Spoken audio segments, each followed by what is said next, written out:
Ah ben ça, c'est la meilleure. Qu'est-ce qui t'arrive? Un ami qui m'envoie une question me dit: tu crois vraiment que Dieu nous aime s'il nous envoie des catastrophes naturelles, des cancers et des maladies pour nous punir de nos péchés? Bah dis donc, je sais pas où est-ce qu'il a entendu un truc pareil, mais ça fait mal au cœur. Punir?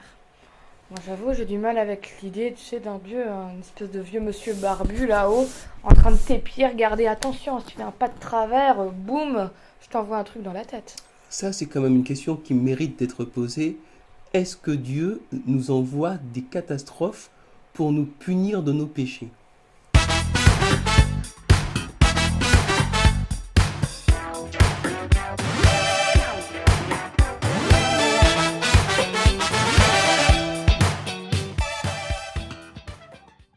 Je sais pas si on peut vraiment dire que quand le mal arrive, quand quelque chose de mal arrive, c'est une punition de Ah, Dieu. ce serait simple, hein, ce serait tellement simple, hein. Bah oui, comme ça on a quelqu'un à qui dire c'est ta faute. C'est ça. Mais tu sais, je suis toujours en train de lire la Genèse.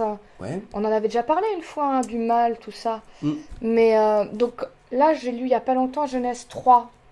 Et bah, justement, ça parle de comment le mal a commencé, qu'est-ce qui s'est passé juste quand Adam et Ève, les premiers êtres humains, ils ont mangé de ce fameux arbre, ils n'avaient pas le droit de manger. Ouais. Et on pourrait nous dire, bah Dieu, du coup, il les punit, puisque c'est comme ça, je vous envoie plein de choses. À quel passage tu fais allusion exactement?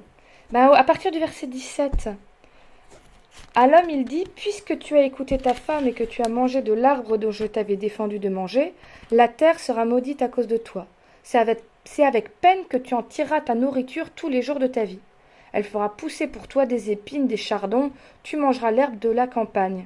C'est à la sueur de ton visage que tu mangeras du pain, jusqu'à ce que tu retournes à la terre, puisque c'est d'elle que tu as été pris, car tu es poussière, tu retourneras à la poussière. C'est quand même marrant que même la terre a été touchée par le foie de l'homme. C'est fou, hein, mais tu vois cette impression, enfin, moi, quand je lis ça, j'ai pas tellement l'impression que c'est Dieu qui dit je vais te punir pour ce que tu as fait. J'ai plus l'impression de quelqu'un qui dirait voilà les conséquences presque naturelles de ce qui va se passer. Puisque tu as choisi un mode de fonctionnement avec le péché, tout ce qui devait être simple, facile, parce que Dieu s'en mêlait, bah, ça va devenir compliqué. Au moins, on peut dire que Dieu ne nous évite pas les conséquences de nos actes. Il y a un aspect conséquence naturelle, Ouais, bon effectivement. alors du coup c'est vrai, tu peux dire s'il nous l'évite pas, c'est que c'est sa faute, mais c'est un peu facile de dire ça, tu vois. Ouais, je sais pas moi, si je fais une bêtise et que tu m'arrêtes pas, est-ce que je dis que c'est ta faute parce que t'aurais dû m'arrêter?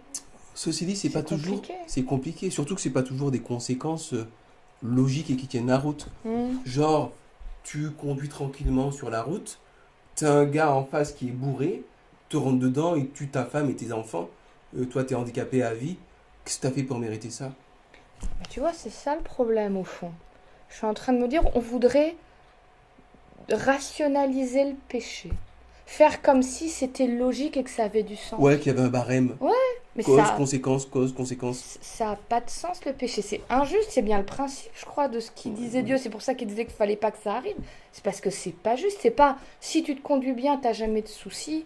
Et si tu te conduis mal, t'as tous les problèmes possibles qui t'arrivent. Ouais, ce serait encore plus simple. Si encore tu fais une petite bêtise, t'as un petit problème qui t'arrive, tu fais une grosse bêtise, t'as une grosse punition qui te tombe dessus. Tu te dis ça tient encore à peu près la route. Mais Hmm. parfois t'as rien fait et on te tue, on te massacre, on te viole, tu chopes une maladie. Enfin, c'est pas rationnel, c'est chaotique quoi, hein. C'est vrai que c'est chaotique. Et en même temps, je pense qu'il y a ce qui peut arriver à l'échelle d'un être humain. Tu vois, tu peux faire quelque Ouais, chose ouais, qui a des mauvaises conséquences pour toi. Je ouais. sais pas, moi, si je décide d'inventer un mensonge de plus en plus gros, et qu'un jour il est découvert, ben, Tôt ou tard, que mes amis me parlent plus ou que ma famille soit fâchée avec moi, c'est la conséquence de mon mensonge. tôt ou tard. Tôt ou tard, tu vois, ça finit par te retomber dessus. Ou si je fais des mauvais choix, je mange n'importe comment, je bois tout le temps, et qu'après j'ai des maladies, je suis pas bien, bah c'est aussi des conséquences. Et en même temps, le mal qu'on fait n'affecte pas seulement nous-mêmes, ça peut aussi affecter des gens, Bah ouais, ou qui ont. même la nature qui n'a rien demandé à C'est ça. Et personne. même les gens qui ont rien demandé. Ben oui, les fleurs qui se mettent à faire des épines, enfin les fleurs n'ont rien demandé à personne. Et donc il y a vraiment un caractère pas normal, quoi, chaotique. Mhm. Puis en même temps, ouais, t'as cette idée que toute l'humanité est prise dans le péché. Il y a des choix qui sont faits qui nous dépassent complètement par plein de personnes ensemble ou par des gens qui dirigent. et qui ont des conséquences sur nous, mais c'est toujours pas le choix de Dieu. C'est le choix d'autres êtres humains. Je sais pas, nous on a bousillé la terre. Ben maintenant on a tout déréglé et on se prend les résultats un peu dans la C'est vrai tête que je aussi. conduis ma voiture et puis il y a des ours polaires qui sont à 10 000 km de là qui meurent. Il y a aussi peut-être un truc auquel je pense, Hmm. c'est que cette question-là, elle vient pas de nulle part.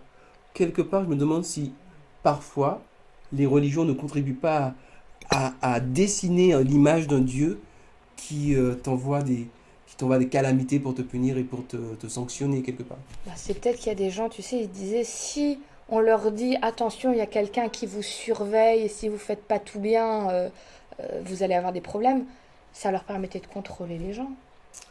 Mais ça vient toujours pas de Dieu, ça, Mais c'est ça pas. vient toujours pas Moi, de je Dieu. crois en tout cas que c'est pas Dieu qui avait décidé de leur donner cette image-là. C'est des gens qui ont décidé tout seuls de donner une fausse image de Dieu. Hein. Oui, pour manipuler les foules, certainement.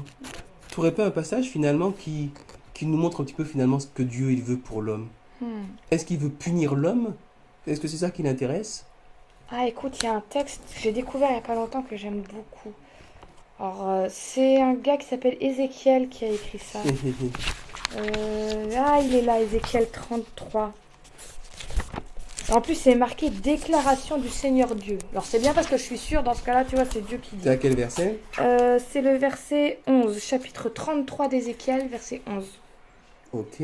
Ce que je désire, ce n'est pas que le méchant meure, c'est qu'il revienne de sa voie méchante et qu'il vive. Revenez, revenez de vos voies mauvaises. Pourquoi devriez-vous mourir, maison d'Israël? C'est très beau. C'est beau, très hein? très beau. Alors si je comprends bien, au final, Dieu n'est pas du tout intéressé à punir qui que ce soit. Il veut que chacun sorte de ses erreurs, vive et soit heureux.